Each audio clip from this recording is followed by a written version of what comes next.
Keeping the public up to date with the ongoing road projects, that's what the Department of Public Works wants to do.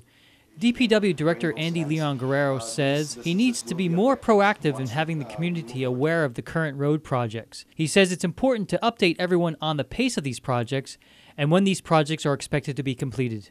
Leon Guerrero says DPW has made a number of strides since their oversight hearing with Senator Tom Atta last Friday. He says DPW already has looked at some of the major concerns and recommendations that were brought up during that evening.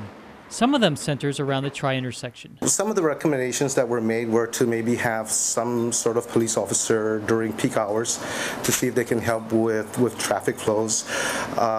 We want to go ahead and look at some of the problems that may impact some of the people on the other side of the street once we move over, such businesses as Crown Bakery, the gas station, Rainbow Sands.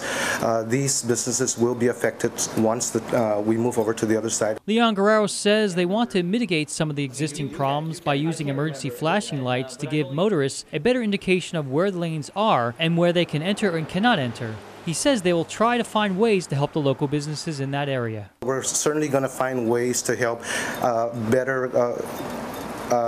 give better access to those businesses instead of what had happened earlier, maybe with RPM. Maybe we could have done a better job. And as a matter of fact, we could have done a better job, and that's what we're looking at, and we want to make sure that we take everything into consideration before we move over.